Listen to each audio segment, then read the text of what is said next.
少し、止まってもいい。そんな言葉を今、必要としていませんか？もう限界なのに、まだ頑張らないといけないと思っていませんか？休むことに罪悪感を覚え、何もしていない時間に焦りを感じ、自分を責めてしまう。本当は少し横になりたいだけなのに、それすら許されない気がする。周りは動いているように見える。SNS には、努力と結果が整然と並んでいる。誰かの、今日も頑張ったが、なぜかプレッシャーになる。自分だけ止まっている気がする。取り残されているような感覚。置いていかれる恐怖。気づけば、逃げ場がどこにもなくなっている。でも、このまま無理を続けていいのでしょうか。頑張り続けることが正しいなんて、いつから当たり前になったのか。誰かが決めたわけでもないのに、なぜか疑うことすらしなくなる。社会は、動き続ける人を評価する。止まる人には、理由を求める。そして理由がなければ、不安を感じるようにできている。でもそれは、本当にあなたのための基準なのでしょうか。もしかするとそれは、ただ都合よく回すための仕組みかもしれない。それでもやらなきゃダメかな。その違和感を無視したまま進むことが、正しいとは限らない。むしろ、その違和感こそが、どこか壊れているサインかもしれない。人間は、効率を求める生き物だ。無駄を削り、時間を最適化し、できるだけ早く、できるだけ多くをこなそうとする。止まることは、遅れだと教えられてきた。でも不思議なことに、人生そのものは、かなり非効率でできている。遠回りをしたり、立ち止まったり、同じ場所をぐるぐる回ったりする。それでも、なぜか前に進んでいる。むしろ、最短距離ばかりを選んだ人間の方が、どこにもたどり着けないことすらある。一直線の道は、迷わない代わりに、景色もほとんど変わらない。寄り道の多い人生の方が、妙に記憶に残るのはそのせいだ。例えば、植物はずっと成長し続けるわけではない。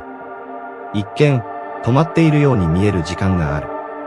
しかしその間に、根を張っている。外から見れば、何もしていない。でも内側では、確実に準備が進んでいる。人間も、少し似ている。何もしていない時間。動いていない時間。それは、ただの停止ではなく、見えない部分の活動だ。それなのに私たちは、それを簡単にサボりと呼んでしまう。壊れた時計は、1日に2回だけ正確な時間を指す。ずっと動いている時計よりも、その瞬間だけは正しい。動いていることと、正しいことは、必ずしも一致しない。その時間がなければ、次に進む力は生まれない。今のあなたも、どこかで時間を刻んでいるのかもしれない。だから、無理をしなくてもいいし、無理をしてはいけない。動けない日があるなら、それはただの怠けではなく、何かを守っている状態だ。心が、これ以上は危ないと判断して、静かにブレーキをかけている。頑張れない自分は、欠陥ではない。むしろ、正常な反応だ。ずっと走り続けることの方が、どこか不自然だ。努力は常に正しいという前提は、一度疑ってもいい。何もしない時間が、すべて無価値だと決めつける必要もない。休むことに理由を求める必要もない。ある哲学者は、こう残している。フリードリヒ・ニーチェ。休息は怠惰ではない。この言葉は、休むこともまた、生きる一部だと解釈できる。止まっている時間も、切り捨てられるべきものではない。明日を生きるための準備とも言える。つまり、何もしていない今のあなたも、ちゃんと人生の一部を生きている。だから今日は、何もできなくてもいい。それで十分だ。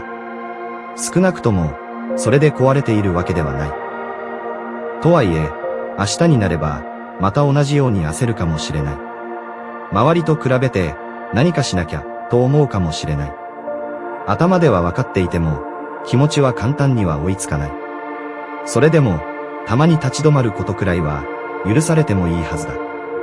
ずっと全力で生きるなんて、そもそも少し無理がある設計だ。人間は、そんなに強くできていない。だから結局、また同じところで止まる。同じことで悩む。そしてまた、少しだけ前に進む。その繰り返しでしか、生きられない。